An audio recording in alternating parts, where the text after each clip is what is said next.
Welcome to the Dark Zone, an adventure racing podcast. I think the first thing is don't take no for an answer. Like when I got into adventure racing, I heard a lot of naysayers that you can't do that, it's too hard, whatever it is. So I didn't take no for an answer. And I said, I want to try this. I want to do this, and I'm going to do it. So I think setting yourself up for success is the first thing. Well, for me, the action is the juice. I'm in. Say the word, Chef.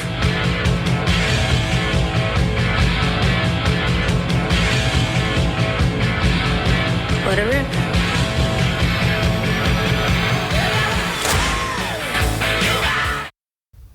Welcome to the Dark Zone Adventure Racing Podcast. This is your host, Brian Gatens. Episode 118. That's right. We keep chugging along, bringing the content. It's March now, 2025. It's been a long, cold winter. February was a year long. But the season is starting to ramp up. More races, Southern Hemisphere, Northern Hemisphere, all over the place as we move into the race season up here in America and Canada and Europe. And our friends in the Southern Hemisphere will move towards their winter, but they'll be out there doing their things also. Today's episode is a fun one. I talk a bit more about it in the intro, so I won't get into it. But our guest is Harald Zundel. I've done my best with his name, and I apologize if it's wrong, and we talk a bit about that in the beginning. But he is an old-school adventure racer. Started over 20 years ago, did some great things, packed full of stories. We're actually going to go back and do a second episode with him in a little while just to catch the pure stories from Eco Challenge in Fiji and all the stuff that he's done. So we're glad you're here. Hopefully the Dark Zone continues to deliver good content for you as you train and you drive and you work and you listen. So sit back and relax and enjoy this episode of the Dark Zone. And remember, if you keep racing, we'll keep talking. This is Bob Miller, founder of Wilderness Traverse. I'm inviting you to join us in July 2025 for our classic Canadian 30-hour adventure race. We're proud to have been selected as the Adventure Racing World Series North America Championship and are excited to welcome the continent's best teams to compete for the Bob the Beaver Trophy and free entry into the 2026 Adventure Racing World Championships. Just 4 hours north of Toronto, Sudbury offers an epic wilderness experience with forests, rugged trails, and abundant lakes. With the World Champs this September in British Columbia, this is the year to race in Canada. And here's a great bonus for our U.S. neighbors. With the strength of the U.S. dollar, it's great value for an incredible experience. Visit wildernesstraverse.com to register. Imagine a world where young women in Afghanistan and Pakistan rise above societal constraints, embracing their strength and potential. Ascend Athletics is making this vision a reality. Through mountaineering-based leadership training, Ascend empowers girls and women aged 15 to 24 to become courageous leaders in their communities. By conquering physical summits, these young women build self-esteem and develop skills that last a lifetime. Operating since 2015 in Afghanistan, expanding to Pakistan in 2023, Ascend focuses on regions where gender inequality is most pronounced, providing tools for girls and women to lead empowered lives. Join the Dark Zone in supporting these brave young women as they climb towards a brighter future.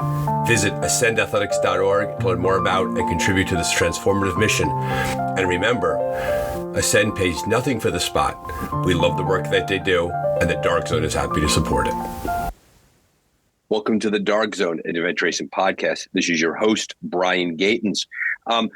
Very often when guests come my way, a variety of avenues bring people to me. One of my most favorite ways to learn about new guests is when other racers recommend someone to me and say, hey, listen, you really need to go talk to this person. They're fascinating and they're great and they're fun to have on the show.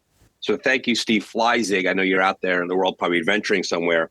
We're bringing on, and full disclosure, I've been practicing our guest name. I may get it wrong. I've told him to correct me if I get it wrong. But we have accomplished adventure racer Harald Zundel on the show today. His nickname is the German, but he's actually a former active duty Navy SEAL. He's a multiple-time national champion at a variety of distances. And Harald, thank you for coming on the show today. We love having the Dark Zone. Thanks for being here. Tell us a bit about yourself. Yeah, thanks for having me. And you got the name almost right. It's Harald Zundel, but I'm not going to hold it against you. I've been living here for 30 years now, and I go by Harald Zundel, so it's all good. Yeah, so my adventure racing career started in 1998. I was a triathlete before that. I was still in the Navy, and the rigorous training of triathlon did not sit well with me. You had to be very disciplined. You had to get up, do all the swimming, do the running, the biking, spend a lot of time. And one of my Navy SEAL buddies, he told me about adventure racing, and he was signing up for an adventure race, and he wanted to put together a Navy team. And he asked me if I was interested. I'm like, sure, that sounds good. Sign me up. So I asked him, do we have a sponsor? We did. Ford was our sponsor. Great. Then I said, okay, what are the disciplines? Then he said, well, running, mountain biking, paddling. I'm like, hold on. I know how to run. I don't know how to paddle. I don't know how to mountain bike. Can we get over this hurdle?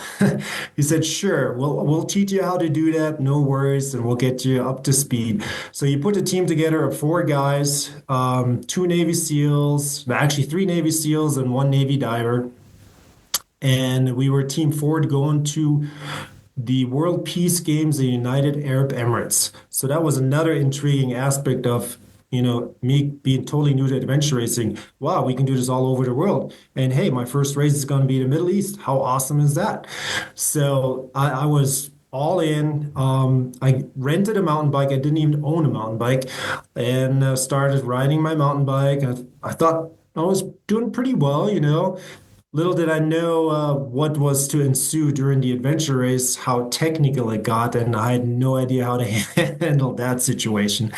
But yeah, we went to the United Arab Emirates. We participated in that race. It was a staged race. Back then, I didn't know the difference between stage, expedition, sprint, whatever it was. For me, it was, okay, it's an adventure race. Stage race, so we started and finished every day in the desert. Yeah, my first mountain biking experience, it was all on dirt road at first, which was great. I had no problems. My background was road biking. So did pretty well, felt very confident. And then all of a sudden we're going to the technical section. There was this long downhill, basically down a sand dune, little trail on the side. And I didn't know what I was doing. And Dan O'Shea, he was my teammate. He said, you know what, Harold, we're going to lead and you just follow us. I'm like, okay, I can do that. So here they go. Three of my teammates starting going downhill, pretty steep descent, and they're going pretty fast. I'm like, okay. So I started going down, and once I sped up, I'm like, holy cow, what am I doing? I have no idea what I'm doing. And I actually started screaming out loud, like I was in fear, to be honest. I didn't know what I was doing. But somehow I managed to make it down that descent without an accident. And boy, was that an adrenaline rush. And I'm like, after that, I realized, you know what, if I want to pursue this adventure racing thing, I need a mountain bike. So, yeah, that was a real eye-opening introduction to adventure racing right there, mountain biking. And it's funny how you fill the normal trajectory of a lot of adventure racers. They will transition from triathlon over to AR, very, very common, and they'll have no idea what they're getting themselves into. And then all of a sudden they look up one day and all of a sudden they find themselves in a race somewhere clearly above their ability level. Of all the races I've talked about over the years, I've never heard about the World Peace Games in the UAE. And I don't know how many of our listeners have. What was that race? How many days was it? How many stages was it? What was the race like? What did you think it was going to be like, and what did it end up being like? So I had no idea what to expect, but the World Peace Games, it was a 5-day stage race. I think the first day was more like a prologue, and then the following days was anywhere between 40 kilometers to like 70 or 80 kilometers. The interesting thing on this one, we were allowed GPS. So we had GPS with us and we were able to navigate that way. Again, being a total novice in adventure racing, I thought, oh, that's the norm. You have a GPS and you just put in your waypoints, and off you go. So the World Peace Games, I found out is something that the United Arab Emirates had for a while, and they have different disciplines, going from adventure racing to track and field to cycling. Then they also have some cultural aspects to the whole event. So it was actually quite neat to go over there and see everything that was offered. So 5-day stage race. Basically, we ended up in the middle of nowhere. And what the organizers did, they set up like a tent city for us athletes. So when we got there, there were tents set up, the Bedouins carpets on the floor, so we didn't have to sit in the sand. And then they provided meals for us. Not knowing what I was getting into, and our team being in the Navy, we brought our own MREs, meal ready to eat from the military. And so a lot of times they did not have the city set it up when we finished. So we just started eating our own food that we had provided, that we had brought with us. So how did you find, like, going over there as that? And thank you for your service, by the way. We mentioned you're an active duty Navy SEAL, and that was back in 1998. You did that. I'm assuming that your Navy SEAL preparation was invaluable when it came to your adventure racing experience. Like how much, I don't know how much mountain biking the Navy SEALs do, but it sounds like there was probably a lot of crossover between your career and your athletic pursuits. Yeah, the way I explained it once was like, being a Navy SEAL and adventure racer is very similar. You do a lot of the things being a SEAL, but you're not carrying your weapon. I've heard that before, by the way, that adventure racing is like the Navy SEALs without the violence, without the weapons. Yes. Similar. So that's been a very common thing that's been said to me previously. Yeah, because it involves long days, sleep deprivation, being hungry, suffering, trying to figure out obstacles, trying to figure out solutions within a team, just like the teams, you're in a platoon. So all of that really resonated with me. And in the teams, I was a navigator, so that helped too. Being an adventure racer, I actually became the main navigator for most of my teams because I had that experience with the Navy SEALs. So it sounds like so what was the biggest gap? Was it the mountain biking? Was it the paddling? Like what gap did you have to close? Yeah, the gaps were the disciplines. So in the SEALs, we do a lot of cardiovascular training, calisthenics, running. That's about it. No paddling, no mountain biking or anything else, rollerblading, whatever adventure racing throws at you. So that was a big learning curve after my first adventure race. I spent a lot of time paddling. I spent a lot of time mountain biking to get up my skills. There were a couple other Navy SEAL teams in adventure racing out there, and they always failed. And people were wondering, well, why is that?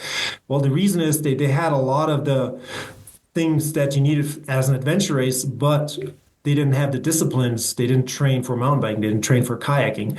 So that was the hurdle I had to overcome to become a successful adventure racer. So what in that first race of yours, and by the way, I have to laugh that you were sponsored by Ford, right? Yeah. I mean nowadays the nature of the sport has changed so much, and of the racers and the sponsors. To think of a major car company getting behind a team we'd all be doing backflips today. That doesn't really exist in today's AR climate. But it was back there. What was your final result in that first race that you did?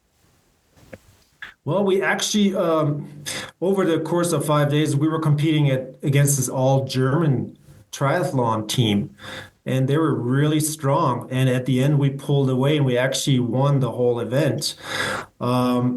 What I remember from finishing that event is the final leg was a running leg, and we ran into the stadium in Dubai. And the stadium was packed. Somehow they got a lot of people in there, and it was a stadium of 60,000 people plus. So we run in there. There was a couple of obstacles we had to overcome, like a wall with a rope and some other things. We finished the race, and to this day, I will never forget this, what we won. And we didn't win money. We won a gold nugget, a gold bar. And like an actual a piece of gold. Actual piece of gold, like this size. Right. For those at home, Harald is holding his hand. It looks like Harald is holding like a really large candy bar in front of me. That was the size of the gold nugget thing. So you want a gold nugget. So, yes. So where is that gold nugget today?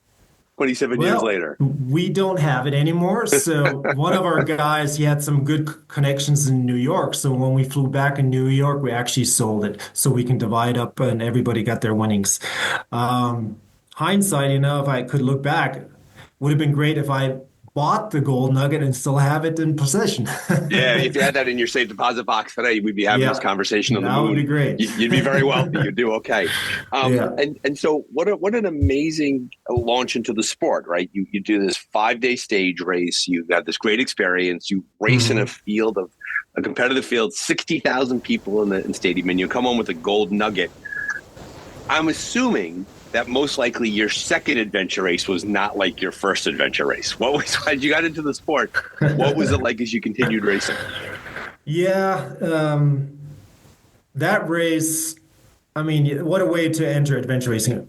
And it was an amazing experience, and winning it and winning the gold bar. No other race after that could touch that, But that's not the reason I got into adventure racing. I just love the camaraderie, the sports, the challenge, the discipline, the training. And so my next adventure race was a very, very well-known race back then. It was the Beast of the East, put on by Odyssey. Yep. So I did that with a four-man team. This time the team was totally different. Didn't really know them. But we gelled well together. That's another thing in adventure racing. To be accomplished, you have to have a team where you really gel well together and the dynamics work well for each of the teammates. But yeah, we went to the Beast of the East, went into the 4-man category and finished 4th in that race. So pretty excited, good experience, new people, didn't know what to expect. And this was an expedition type race. So I think it took us like almost 4 days, no stops, no sleep. So we had to figure it out as we went. And that opened up the eyes even more for me, going from a stage race, my first race, to an expedition race, the second race. So at the time, going back now, obviously 1998 was 27 years ago, right? So we're talking about this. Yeah. What was it like? Did you find that your Navy SEAL training, the calisthenics, the running, the cardiovascular, was that enough to carry you through and to layer the skills on top of it? Or did you do other training at that time to get even more prepared for adventure racing? I just did more specific discipline training, so focused on mountain biking. I paddled a lot because I realized early on, if you're a good paddler and there's a lot of paddling in a race, you're going to be a very dominant team. So a year later, in 1999, I joined up with a team called Venture 4. They were all triathletes, really good background. They had mountain biking skills, and we spent the majority of the time really paddling in the San Diego Bay and the ocean and getting our skills down, doing speed workouts, doing long paddles.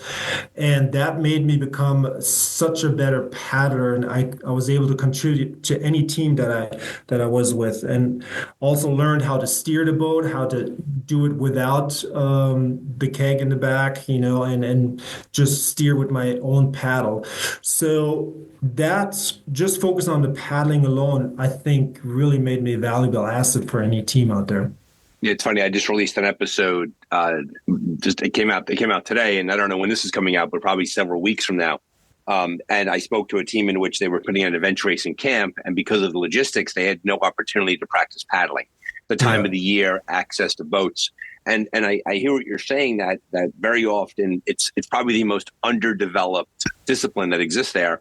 And also, I think it also sneaks up on people because when you paddle poorly, you spend so much more time and energy paddling poorly that having that improvement level, you're done faster, you're less exhausted, you're prepared to continue on with the race. And so to your point, you identified paddling along with mountain biking as that gap that you had. Absolutely. You mentioned the idea of the team gelling before, right? And obviously, I'm assuming, Navy SEALs, they call teams, right? That's literally that's the phrase they use inside the nomenclature when you're a Navy SEAL, and there was some transfer into your adventure racing experience of that team dynamic. And like I said, you mentioned the idea of a team gelling well together.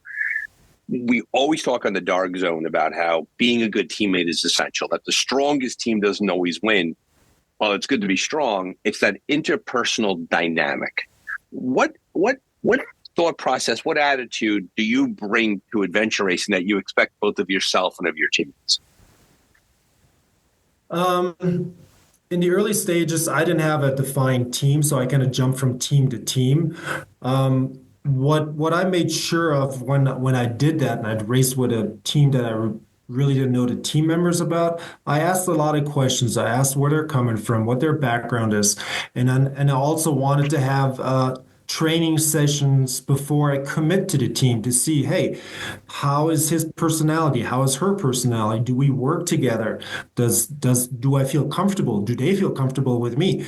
So there was a lot of preparation going into before I joined the team, making sure that, okay, you know what? I think this is a fit. I think this can work, and let's give it a go. So in the preparation, the conversation, what would a red flag be? Like if you're talking to a prospective teammate and he or she answered a question in a certain way, what would cause you to say to yourself, like, this may not be a good fit for me. I don't necessarily know if I want to race with this team. One would be if that person would be aggressive in the way they want to move forward as far as decision making in the team, and that their word is the highway and there's no other option.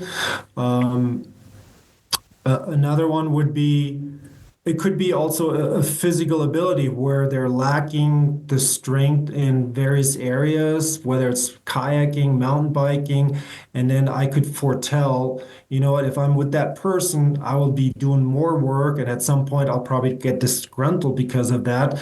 And if I could find teammates that are in similar levels, you know, a little less, a little more in all the areas, that would be a better fit than somebody who's lagging behind in one of the disciplines. Right. And I'm assuming, too, like the conversation beforehand, that if someone shares with you that he or she may be physically challenged along the way, right? Their fitness may not be strong as yours, or they may need some help. Most people would agree to race with them knowing that they may need the assistance along the way. And knowing that going into the race is a big difference than from discovering it during the race itself. Like, I'm assuming during a race, like if someone starts falling apart on day one, you'd say to yourself, oh, man, we got a problem here. Absolutely. That's the worst case scenario. You know, you going into a race, you think everybody's kind of on the same playing field, same level. And then day one, let's say we're climbing up a hill and that person needs to be pushed, needs to be towed right from the get-go. And you're like, what is going on? Didn't they put in the training? I don't get it, you know? So yeah. And that's very disappointing because then as a team, then you know, okay, we got our work cut out for us because we have to stay together as a team. And if one of the team members can't go on, the team is done, right? That's adventure racing. So that's when it gets really interesting as far as team dynamics, trying to be a team player, but in your mind, you're like, oh man, this is horrible. I hate this position I'm in, you know, but I know as a team, we have to move forward. Yeah, you know, it's funny. It's myself too, having been involved in a variety of disciplines. You very often that comes out at the pre-race preparation when they give out the maps, for example, and you're at your own table with your teammates and you're working on the maps and you're gelling, you're working together, and you let the navigator be the navigator, and someone's bringing them like a cup of coffee to drink and it's helping them out, letting them lean into the maps, and the other teammates are supporting themselves. And then you'll look around and you see the way that other teams are interacting, and sometimes there are teams that are conflicted, like they've had the maps all of like 3 minutes and they're arguing about a super minute navigation for the very first checkpoint. You're like, oh man, that team's, they're going to have an experience out there. It's going to be a rough time for them. And so you're right. The idea of having the conversation beforehand, knowing the person's fitness level, knowing those things along the way is huge. And I'm assuming the reverse of that question is a green flag is like someone who communicates well, has fitness. Like, what are you looking for in teammates? Just a person who is similar in fitness level, you know, maybe strong in one discipline, a little weaker in the other. That's fine because it all washes out. But just a personality, have a go-to attitude, can-do attitude, want to be part of the team, being positive, knowing what their role will be in the team and accepting that role, you know, and playing along. So there's various little aspects that go into having a good team. Have you found, from a navigational perspective, are you the sole navigator on the team? Do you co-navigate? Do you trade off with other people? Because navigation and my teammate Jimmy is the lead navigator, and I always comment when we do these big races. I can't imagine the mental load of being the lead navigator on an adventure race at any distance, but especially a multi-day race, always getting the maps, always looking into it. How did you approach the mental load of navigation? Yeah, good question, because as a navigator, there's definitely a lot of stress. And then if you make a wrong move and you lose hours, you're feeling guilty and responsible for that mistake. And sometimes this team members will speak up about it too. So honestly, for the shorter distances, let's say the sprint races, 24-hour races, I had no issues, no problems being the lead navigator. But I never hesitated when I was in a bind and I felt like, you know what? I'm not sure what to do, where to go, to ask my teammates and have a little powwow and get their input, and then take their input and go with that. For the longer races, 2 days and more, I always wanted to have a backup navigator on the team because I do get tired. And when you get tired, you make mistakes. And I was good enough to realize when that point came to say, you know what? Right now, I don't feel like I can navigate the team. Can you, the second navigator, step in and take charge for a while until I refresh my batteries? And I never really had an issue with that. And I guess to your credit, the idea that you would have the self-awareness and the reflective quality of your own leadership on the team to say, listen, I'm starting to tilt towards the yellow into the red here a little bit. This is going to get a bit messy. I need a break. Here you go. And then you sit back a little bit. You get some food in you. You get to turn your brain off a little bit. And then eventually you pick the maps back up again, right? And that's a very common thing we always talk when we talk with newer teams. When I talk to newer racers, I always encourage the team to try to share those responsibilities as much as they can, right? You can't navigate by committee. You're asking for trouble. But the idea if someone else can be shoulder to shoulder with you, it helps you figure out along the way. Correct. So here you are now. You have this big splash, and you have the Beast of the East, and you do well. You come in fourth on the team there. What else, from a racing perspective, what else jumped out at you in terms of other races that you've done? Because you've had some success, right? Before we were talking, you mentioned Balance Bar, 3 national championships. Walk us through what that was like for you.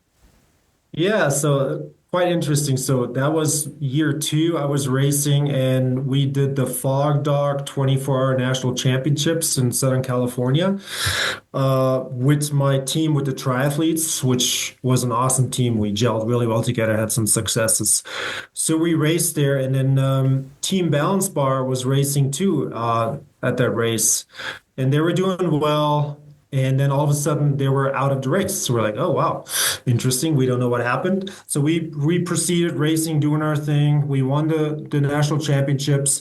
And then Bob Schultz, the team captain of Team Balance Bar, came to me and said, hey, Harold, I've been watching your team in the transition areas, how you move, how you talk, how you communicate. I'm very impressed. Would you be interested in being part of our team and doing the sprint races? I'm like, what are sprint races? I had no idea. So he started explaining to me, well, it started out with the high-tech series, Balance Bar took over, and basically it's anywhere between 2 to 3 hours, full throttle, running, biking, paddling with a lot of obstacles where you have to use a lot of teamwork. And then he asked again, are you interested? And I'm, yeah, sure, sign me up, let's do it. So that's how I got into sprint racing with Bob. And he knew all the tricks as far as the obstacles are concerned. If you know how to complete them, then you already have an upper hand. And he knew a lot of tricks. So I learned really a lot from Bob in the sprint adventure racing. And I thought it was really exciting. It was something that you pushed hard for 2 to 3 hours. You were in the red zone most of the time. And at the same time, you had to think as a team, figure out how to solve these problems, these puzzles, these obstacles. And then what I liked about it too is they had elite team categories, and each elite team had a different color jersey. So I thought that was an interesting concept too. And like, wow, this feels really like I'm racing. I have this team in black jersey, team in a red jersey, and that's exciting. And then you can see, in the distance or behind you where they are. And we're talking about little margins here and there. Each race, you could win within 10, 15 seconds a lot. So it was very tight. When you say obstacles, what were some of those obstacles? Well, they always had at the end, they had this big wall that you climb over, and there was grease on it too. So why not, Bob right? yeah, right now, right? Bob he knew exactly what to do. So we all started running. We had a little like straps around our belly, like so we can pull on that, and we used those later on the wall. So he had extra rope with him, and so we hoisted the first guy up with the two teammates. He got to the top, then he threw down a rope, and that made it already easier right there. Got the second person up, and then the third person had to struggle a little bit. But if you had good upper body strength and the rope, you were able to go over pretty quickly. Got it. So there was certain strategies to it, and Bob knew them all, which was awesome. And to your point, it feels to me like the adventure racing equivalent of racing cyclocross. Right, cyclocross, when you're a bike racer, it's 45 minutes to an hour. You're in the red the entire time. Super technical, super fast. But like, listen, the race could be won by 15, 20 seconds. And that was the example of that. I'm assuming that was it with a short distance like that. That was pretty much on a course, or were you in the woods for that with navigation? So that was on the course. It was a marked course.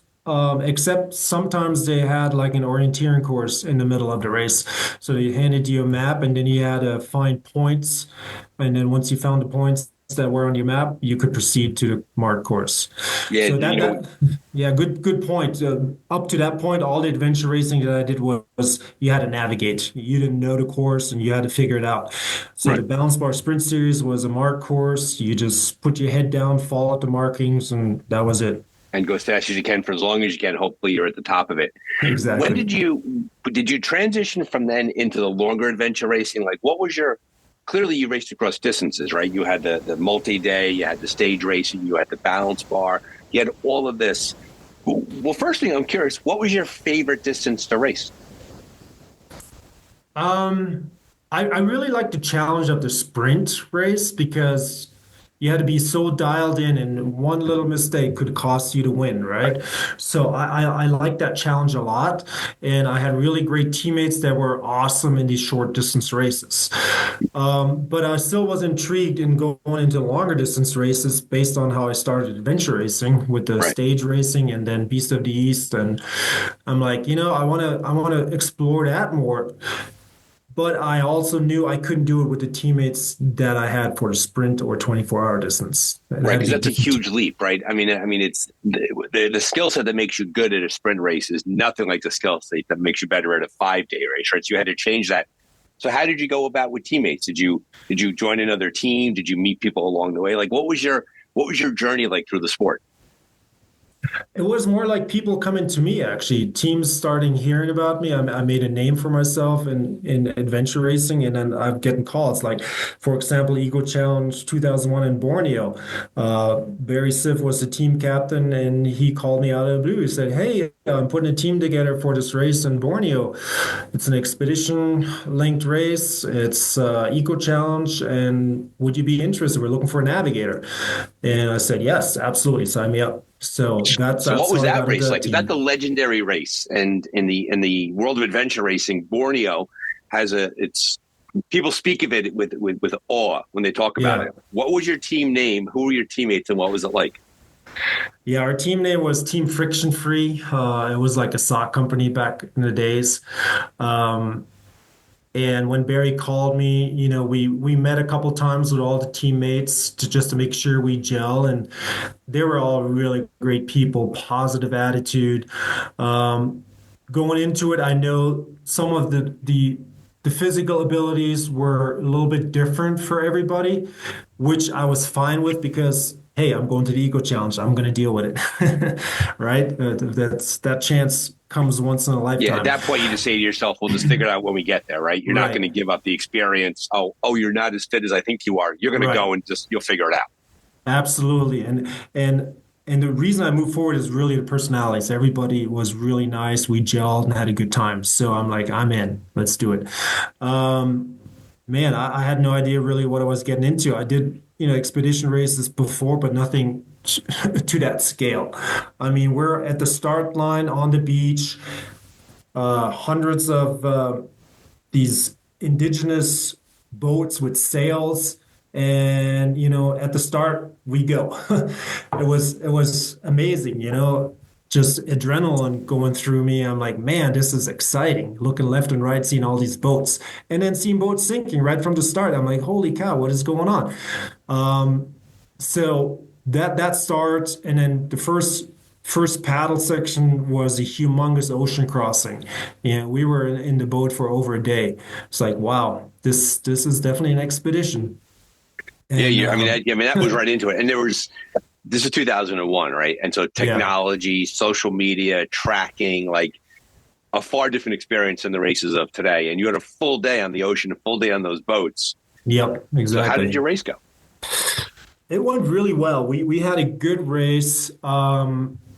We didn't push too hard. We just took every step by step as it was. And the casualties in this race, there were a lot of team casualties, and mostly because they had jungle feet, jungle rot. Didn't take care of their feet. And that's one of the things we had discussed as a team beforehand. Whenever we're paddling, whenever we have a chance, let's take our shoes and socks off, let them air out, let them dry. And there was ample opportunity to do that in those paddle sections. So our feet, amazingly, were never got any blisters, anything, so we were able to compete with that and didn't drop out. So we started kind of in the mid of the pack, moving forward to the third of the pack as teams are falling on the wayside, and before we know it, we're like top 15, and we're like, wow, this is great, we're doing really well. And then when we finished, I think it was day 7 or 8, maybe 8, we finished in 11th place, and we're like, out of 100 teams, like amazing. The whole experience was amazing. No matter what happened, we gelled. Our girl, she got hyperthermic on one of the river sections, and they had dark zones at that time. So we knew, okay, let's pull out. And then my Navy SEAL instinct came in. What we do when we get cold, I said, okay, we're wet. We got to strip, take all our clothes off. We're going to flip the boat. We're going to bring our emergency blankets out, and then we're just going to huddle right next to each other, putting the woman in the middle. Mm-hmm. And we survived the night that way. She got her strength back. She was fine, and then we continued with the race. It was a very bonding experience, that race. Yeah, that in the stories that I've read about that race, and I remember, I think it was Eric Nacktree. I apologize, Eric, if you're listening, I say your name wrong. He talked about his experience when he raced in Fiji. He described those kinds of races that the jungle environment was a stomach that was trying to digest you. That all of your gear was wet, and you were wet, you were cold, everything would fall apart over time. And he talked a lot about how you basically, I don't think he said it exactly this way, but it's like when you climb Everest, you spend so much time in the death zone that it's survival at that level, between the food you have to eat, the travel you have to do, the wear and tear in your body. But after 7 or 8 days, it's more about attrition than it is actually anything else. Did you find that to be your experience? Yeah, absolutely. It's about attrition, how well the team manages dealing with the cold, dealing with hunger, trying to stay alive, basically, but still continuing moving forward and taking care of each other. That's what we saw in Fiji. A lot of the top-ranked teams, we thought, they're going to blow it away. They fell out because they didn't take care of themselves. So what was your team's mindset going into it? Like, here you are now, you're on, Fiji, Borneo, other races you've done, and it's the cameras and the production and the boats and the people and everything. What kind of conversation did you have with yourself, with your team, about not going out too fast? Did you intentionally hold it back, or did you get pulled into the energy going forward? With this team, we intentionally didn't go fast. We said, this is going to be an expedition. It's going to be a long race. A lot of things can happen. You can make navigational errors, hyperthermia. You can be low on calories. You can't move fast. We all accepted that. We're like, let's just move. as comfortable as we can. If there's an issue with any of the teammates, let's take care of it and then continue on. So that was kind of planned from the beginning, and we knew we weren't really a competitive team to be up there in the top 20 or top 10. We knew that. So that's kind of the mindset we had when we went in. We just wanted to have a good time and finish. Gotcha. And then as things developed and we're seeing ourselves moving up in the ranks, we're like, wow, it looks like we're doing something good here. Let's keep doing that. Yeah, it's pretty cool, right? Because in a race, you never technically know your spot, but you get a sense of it when you get into a TA. Yep. And if a lot of bikes are still there or they're not there, you begin to say to yourself, wait a minute, where's everybody else? And the reverse is when you get to a TA and every bike is gone and your bikes are left, like, oh, all right, yep. I know where we are in the race. That's where we go. Right? It's like we got a lot of catching up to do. Yeah. So that was Borneo. You mentioned Fiji. What other big races did you do? I did Southern Traverse in the early years, 1999 and I think 2000. Now, for the listener, tell us where was that race located and how long was it? So Southern Traverse is a race in the southern island of New Zealand. Usually we meet in Queenstown and then go from there. It's an expedition race, anywhere between 3 and 6 days, depending on how your team does.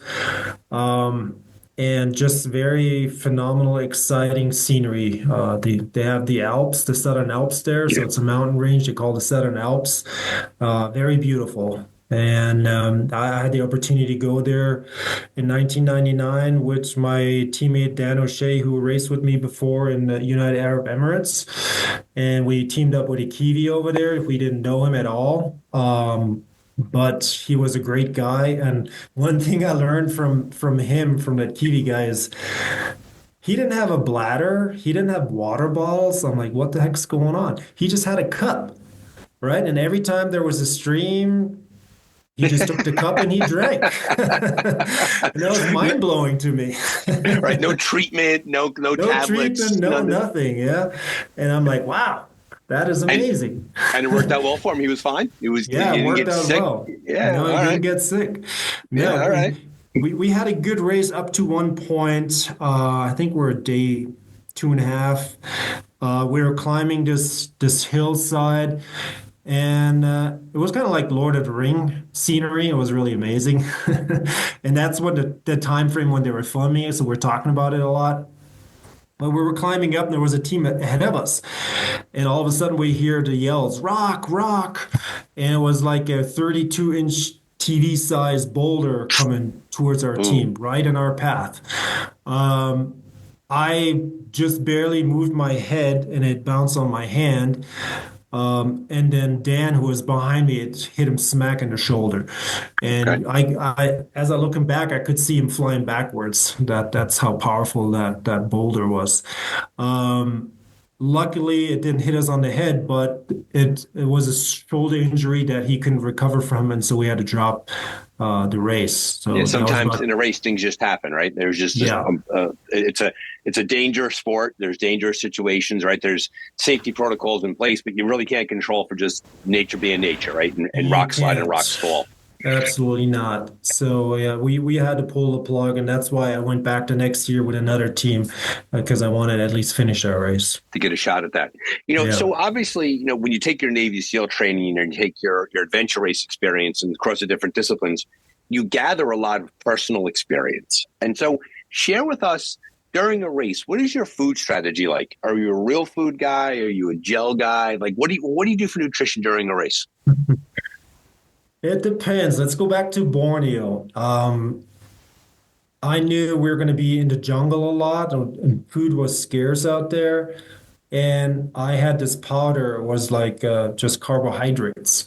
So I packed a lot of that. And during the jungle sections, when we only could carry a certain amount of food because of weight, I had a lot of that powder and we mixed it with water, and that really sustained us well during the jungle sections. But in general, I always have money with me because no matter where you go, you usually come into a village, and that's a good opportunity to buy real food, warm food, coffee, whatever you want.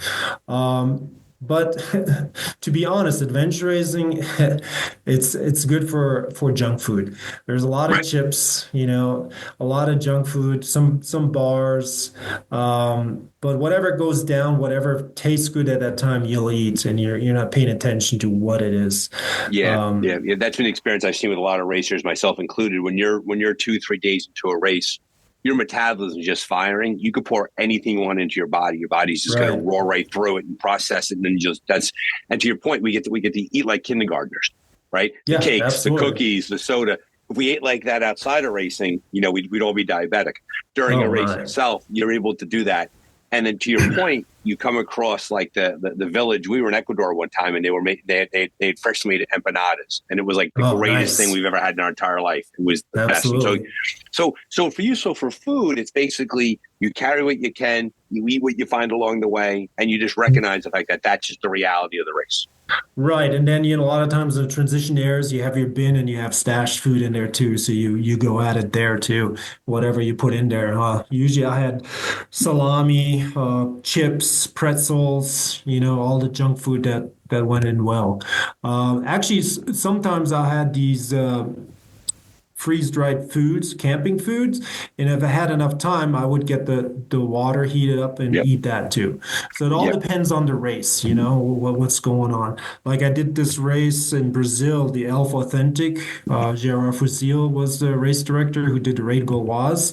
Mm-hmm. And that was an epic race too. That was a true expedition. You didn't know what you're getting into. You had to every turn was crazy, and that was one of my earlier expedition races, and I learned a lot from that. It's like you cannot expect anything. You got to go with the punches, bring money with you, and just be open-minded to whatever comes to you.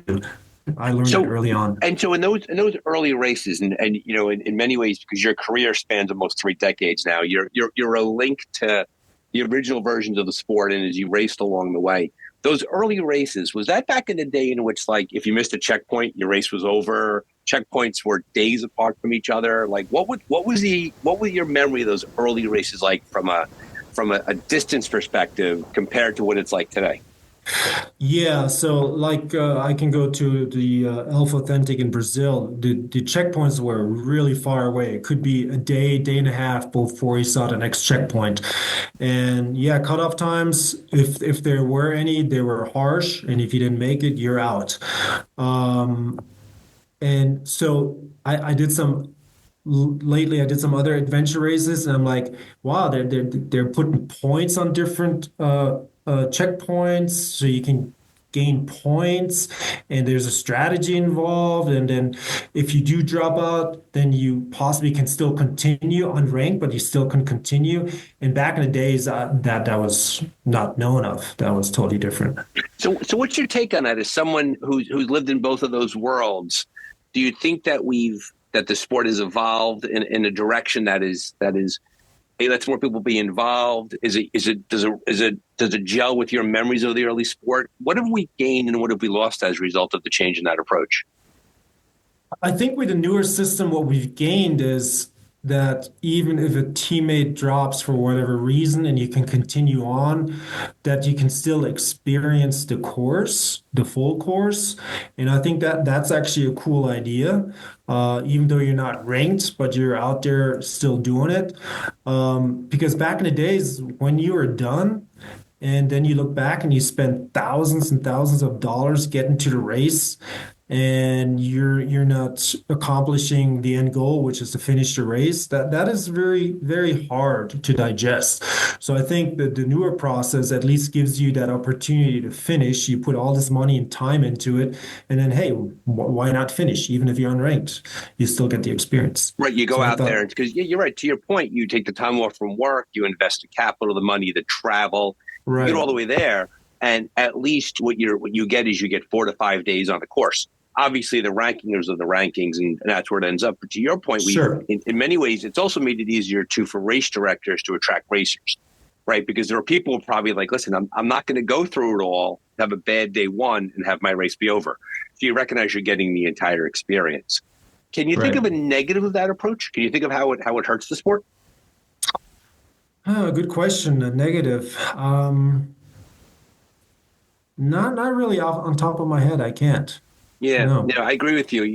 As I think about it, and I think one negative that I think applies here, and I'm extending the definition of what a negative is that by allowing a team to continue on unranked, very often you may have a teammate who earlier in the race is quicker to quit because they realize that the stakes for the rest of the teammates aren't as high because they get to stay on the course, right? So back in the day when it was if a team was out, if one person dropped, the entire team was out, you'd have a higher level of grit inside the team because the stakes are so much higher for everybody. And nowadays, if one person leaves, everybody else continues. So people may be more inclined to leave a race quicker, but I don't think that's a massive issue. I don't think that's a break for anybody.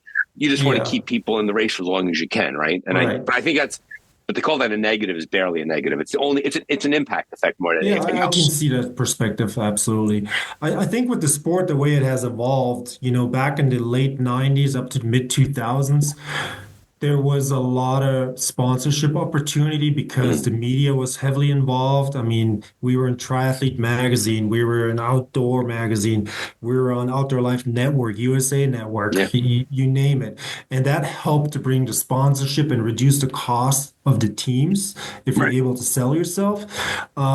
Nowadays, that opportunity doesn't exist. So when you go out and do those races, a lot of times it comes out of your own pocket. You don't have the sponsors.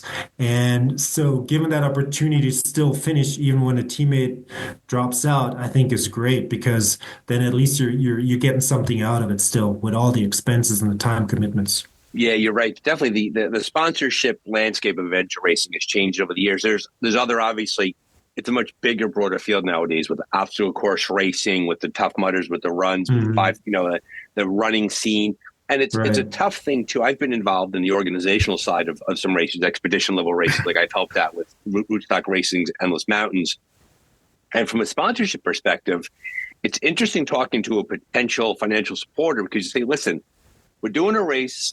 There's like 40 teams involved, 160 people, maybe 200 people. We can't talk a whole lot about it beforehand. We talk a lot afterwards. And people are like, wait a minute, I'm going to give you money. There's a 5K coming to town and 5,000 people are going to do it. Right. So there's the sport where the sport is forced to remain small in that respect because we just simply don't have the economies of scale that other sports have. Yeah, totally. And you've agree. seen that through the course. Like back in the day when Ford was sponsoring a race, it was like, oh, my goodness, more than happy to go spend their money. When it's your money, you want to stay in the race. Yeah, I mean, back in the days, good sponsors. Ford, I had Varig, the Brazilian airline, sponsor me for that Brazilian race, the Alpha Authentic. And then jumping on Team Balance Bar sponsoring our team, over years. It helps a lot, Yeah, it makes it easier. It makes it easier for you and it's on the bank account and on the time. And I also think, too, that when you're representing a sponsor, not that you don't take the race seriously, but you realize that you have an obligation to someone who's backing you up. Your intensity level goes up a little bit too because you owe them something, right? They're coming across for you. I agree. Yeah, you want to do well for your sponsor, absolutely. Right. How has your approach to sleep evolved over time in races? Were you a no sleep guy? Were you a lot of sleep guy? As you've gotten older, has sleep changed for you? What's been your team's approach there? The approach never changed. I don't need a lot of sleep, and if I can take a 10-minute nap when I'm really down, that changes the world for me. But I also approach it in a way, how are my teammates doing? Do they need to sleep? And if somebody needs sleep before me, that is totally fine because we depend all on each other and they need to get the rest they deserve. So if they need 15, 30 minutes, let's do it. But for myself, if I get a 10-minute cat nap, then I can race another 24 hours easily. So I have a sense of that. So the race starts, say it's a 6 a.m. start, just for the sake of conversation. You'll race through the entire first 24 hours into the next day, and then you'll race into the next evening. So you'll go like 36 hours? I can go 48 hours before I need to sleep. Yeah. 2 days. 2 days of racing. Okay. And then the sleep is what? You said 10 minutes, 30 minutes? It's just 10, to catch a cat 15 nap? minutes max, and it's amazing how refreshed I feel after that. Yeah, that puts you pretty much, I think when you put that on a spectrum, that puts you at the far end of the spectrum, right? To be able to go that long for that hard. Yeah. And it's been that way your entire racing career? It is. And even with ultras, I've never had an issue. Like I just did Hurt in January. I didn't feel tired the whole time. I was out there for 34 hours. didn't need a nap or anything. So, So how was your, a lot of the races we talked about, 1999, 2000, 2001, how has your racing evolved? Do you still do the long expedition races? Have you evolved into the ultras? Like where are you right now in your racing career? So I would consider myself a professional adventure racer up until 2005. That's kind of when the sponsorship went away, the media went away, and I took some time off to reassess, okay, what do I really want to do? And then I just started getting into ultra running about 2007, 2008. And that was my main focus. And adventure racing was not even on the radar. And the only races I did in adventure racing was when somebody approached me and said, "Hey, there's this race coming up. Are you interested in doing it?" So I did the Untamed New England in 2009 expedition race. That was a great experience. And then after that, I did a race with my wife because she wanted to know about adventure racing. She said, "You know what? If you do it and you can guide me through it, let's do one." So we did a race in Oregon. And then I also did the, what was the race called in Bend, Oregon? The U.S. toughest adventure race. America's toughest race. Yeah, whatever it was called. So I did that with a team. That was pretty good. And then 2019, the Eco Challenge came back. I'm like, I want to be part of that. So I got on the team for that and the race in Fiji in 2019. And that was, for you, it must have been wild, right? Because you were there in the beginning, right? You did it 20 years earlier. Now, all of a sudden, it's 2019. It's got the Amazon money behind it. It's got the helicopters, Bear Grylls. How did that race work out for you? Very interesting. So, yeah, the aspect was totally different. And the way they set up the race was something I've never seen before. So there were mandatory sleep zones for every team. And in hindsight, I realized they did that on purpose because that was their media time to interview teams. Right. So it was very, very different than in the early days where you just keep on racing, you sleep when you sleep. So here are mandatory sleep zones, kind of difficult to cope with because you're kind of coming into transition area. You want to keep going, and then all of a sudden you got to stop for 4 hours. Right. Right. No Which for you questions must asked. have been like crazy because you would just keep the map, keep rolling, sleep for 8 minutes, 2 days into the race, and then keep going. Meanwhile, you were being held in those TAs. So what team did you race with in 2019? I raced with Flying J, Team Flying J. And that was a tribute to Dionette Wells' son, who had tragically passed away in a wingsuit accident. So his name, J started with a J, so Flying J. Gotcha. But so we raced together. We had a really good race up until one point. I got injured like day 4 or 5 in the river section. I slipped and banged up my shin pretty bad. Open wound, got infected. But I took care of it. Because you're going to get whenever I infected could. right away, right? Fiji, you've got an open wound. The jungle is crazy. Yeah. It's, once again, it's a stomach trying to eat you, right? It's trying to digest you. Yeah. You really have to take care of it and be aware of it. So I took care of it. The doctors gave me antibiotics while I was racing, so that was great. Our other teammate, unfortunately, had some similar injury we weren't aware of, and it got heavily infected to a point where it was septic, and he basically couldn't even stand up on his own accord. And we're like, we had to call it at that time. So it was day 9. We said, you know what, this is it. We're a day and a half away from the finish, but he ultimately almost lost his leg, flown to Australia, 2 months in the hospital, and luckily it all worked out for him. Yeah, those stakes get really high. And you're an experienced racer, so while you'd love to have finished the race, you do a real big picture perspective. Right. You don't barrel through something like that because you're messing with the guys. It'll kill him. Right. Yeah. He goes septic shock and, you're having a tough conversation with his wife. Right. Yeah, exactly. Can't do that. So it was definitely a very tough race. And again, a jungle race. A lot of people, if they haven't done a jungle race, it is extreme from humidity to heat to cold. I was actually hypothermic in the race in Fiji. There was this long swim section through these little puddles and lakes. And I got hypothermic, had the awareness, told my teammates, and we pulled over. We hunkered on the shore that we could find for 30 minutes. They took the emergency blankets out, covered me up, fed me. I couldn't do anything. And then ultimately I was back to where I could slip back into the water. Not that I wanted to, but it had to get done. Yeah, I know, by virtue of the racing and the dark, I know a lot of adventure racers, and I know some really, really, really tough, hardcore, strong people who are like, yeah, jungle, I'm good. Mhm. I don't got to go do that. Like, Yeah. desert, send me in. Forest, I'm good. Yeah. Open ocean, I'm good. Jungle, you got to go. That's a bridge too far for me. The jungle, it's its own beast. To give you a little story, when I got back from Borneo, 2001, I felt great. I started training again. All of a sudden, I get the swelling in my knee, like I'd say 3 weeks after I got back. And then the swelling went down towards my ankle. So, my calf was swollen. I'm like, man, I got to get this checked out. So I go to the hospital, tell them what happened, that the swelling started on the knee and then proceeded down to my ankle. And so the doctor said, okay, well, I'll have the nurse cut open where the swelling is big on the knee and just basically drain the leg. Well, she was going down there and started the incision, and all of a sudden she screams. I'm like, what the heck? And there were 3 larvae coming out of my knee. Yeah, I think I heard that. Yeah, I've heard the story before. It's like, that they were what? that you were their new pal, right?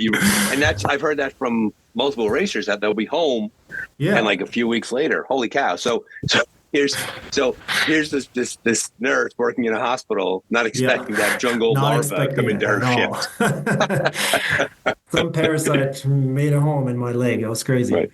Yeah, and you're taking the double dose of the penicillin for like 6 months to make sure that goes away. Absolutely. So yeah, if you're thinking about a jungle race, think twice about it. Hey, so so you mentioned you transitioned to 05, 07, you came back in 2019.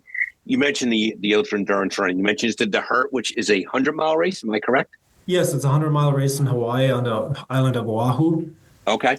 So walk us through your post-adventure racing, your other endurance adventure career. What other activities have you found yourself involved in? Pretty much just running, focusing on ultra running, and I really enjoy it. What makes it so enjoyable? It's not expensive. Mm-hmm. You just put on a pair of shoes and a pair of running shorts, and off you go. Yep. And then there's quite some good races out there that have a big name to it, and so I aspire to at least do it one of these races once. So Hurt was on my bucket list. It's a lottery-based entry, so it took me 5 years to get in, and I got in, and so I accomplished it. I finished it, which was great. And my next adventure would be Hard Rock. I'm still trying. It's been over 6 years trying to get into lottery, no luck. I've paced there multiple times. I know the course. So yeah, it's just certain different goals in being out there by yourself, but not really by yourself, because the ultra running community, it's great. Even though you're an individual, you're out on the course. If something goes wrong with you, I mean, everybody stops checking on you, see if you need anything. So in that sense, I feel like it's a team sport. Yeah, I've said this on the show before. I've run 100, I've done 50s, I've done 50Ks, and I find in the spectrum of racing that the ultra running community and the adventure racing community, there's a lot of crossover, a lot of attitude, personality, the whole shoot match, right? Even nutrition, sleep strategy, things like that.